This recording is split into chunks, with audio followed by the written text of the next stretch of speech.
खबर बीकानेर से है। भाजपा के राष्ट्रीय महामंत्री दुष्यंत गौतम बीकानेर में खास बातचीत में उन्होंने कहा कि मोदी 3.0 में विकसित भारत के संकल्प पर काम। कहा, दास्ता की हर निशानी मिटाने का हमारा संकल्प। विपक्ष और राहुल गांधी पर बरसे दुष्यंत गौतम और कहा कि झूठ बोलना उनका काम। प्रियंका गांधी पर फिर से निशाना साधा। बोले, कहा था लड़की हूं, लड़ सकती हूं, तो लड़ी क्यों नहीं। आरएसएस की सलाह पर कहा कि संघ हमारा पैतृक संगठन, सलाह मिलती रहती है। एनडीए की सरकार बनी है, प्रधानमंत्री मोदी तीसरी बार प्रधानमंत्री बने हैं, लेकिन इस बार इस बात पर खास फोकस है कि सत्ता और संगठन में तालमेल कुछ बेहतर रहे और संगठन के मामले में संगठन ही काम करे। इस पर चर्चा, मंथन, चिंतन हो रहा है। लेकिन इस बीच राष्ट्रीय महामंत्री दुष्यंत गौतम बीकानेर पहुंचे हैं। यहाँ पर उनका स्वागत सत्कार हुआ, उनसे हम समझते हैं और बात शुरू करते हैं। बधाई, तीसरी बार सरकार बनी है निश्चित तौर पर, लेकिन इस बार चिंतन मंथन की बातें अभी से आने लगी हैं। गौतम साहब, अभी तो जश्न का माहौल है। देखिएगा, संगठन चलाने के लिए चिंतन मंथन अभी नहीं, लगातार चलता रहता है और लगातार चिंता हम करते रहते हैं और जश्न हम बनाते नहीं हैं। ना हार में चिंतित होते हैं, ना जीत में उत्साहित होते हैं, क्योंकि हमारा लक्ष्य देश के निर्माण का है, समाज के निर्माण का है, देश को परम विवेक पहुँचाने का है। ये मंजिल नहीं है, मंजिल और भी है।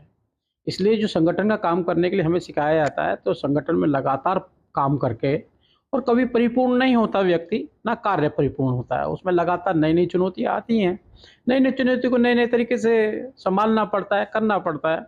वो सब काम के लिए संगठन लगातार काम करता रहता है। इस बार मंजिल फिसलते फिसलते मिली। राहुल गांधी तो लगातार आक्रामक है। नहीं, आक्रामक, देखो, विपक्ष में बैठे हुए आदमी कोई भी झूठ बोल के अपनी राजनीति करता है।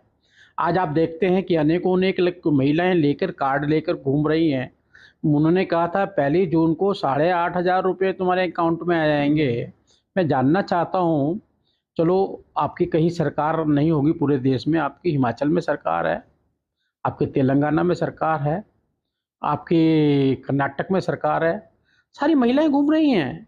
इसका मतलब आप जो भी वादा करते हैं, आप झूठा वादा करते हैं, बरगलाने का काम करते हैं, भ्रमित करने का काम करते हैं। वोट से मतलब है आपको, जनता के देश के विकास से मतलब नहीं है। ऐसी चीज़ें होती हैं और इसको हमें हैंडल आने वाले समय में भी करेंगे, जैसे भी होता है। लेकिन हम सत्यता पे चुनाव लड़ते हैं। मोदी जी ने गारंटी दी, जो गारंटी की भी गारंटी थी, मोदी जी जो बोलेंगे वो करेंगे। और यही कारण है कि 80 करोड़ लोगों को हम आज तक भोजन देने का काम कर रहे हैं। 4 करोड़ को हमने मकान दिया है, 3 करोड़ का लक्ष्य पहले ही बैठते उन्होंने वही काम किया है। आज लाखों करोड़ रुपया हम किसानों को सम्मान निधि के रूप में दे रहे हैं। हम हर वर्ग में किस प्रकार से देश को आगे बढ़ाया जा सकता है, जो संसाधन हमारे पास है वो देश के गरीब के घर तक पहुंचे, ये हमारा लक्ष्य रहता है। चलिए, विपक्ष को तो ये जवाब हो गया, लेकिन अब तो अपने लोग भी कुछ बात कहने लगे हैं। आज संघ से जो बात आई, आपने देखा होगा, सुना होगा, महाराष्ट्र को लेकर जिस तरह की सलाह आई है, बाकायदा एक लेख में, मानिएगा। तो कैसे देखते हैं आप इस तरह की जो चीजें अभी से शुरू हुई हैं?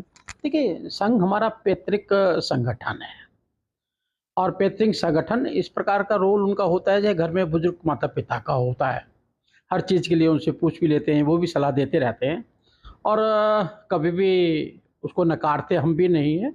वो हमसे समझाते रहते हैं। हर आदमी के अलग अलग नज़रिए से ढूंढते हैं क्या कारण रहा है, किस कारण से, उसको संभालना उनका काम है और हमें संभल के चलना ये हमारा काम है। बहुत शुक्रिया। तो बेहद आत्मविश्वास से लबरेज नजर आए राष्ट्रीय महामंत्री और कह रहे हैं कि विकसित भारत की संकल्पना को साकार करेंगे। वो ये भी कहे गए कि दास्ता से जुड़ी हर निशानी को मिटाने का काम भी हम करेंगे। खैर, ये वक्त बताएगा कि क्या वे ऐसा कर पाएंगे। कैमरा पर्सन अजीम भुट्टा के साथ Lakshman Raghav, first India news, Bikaner.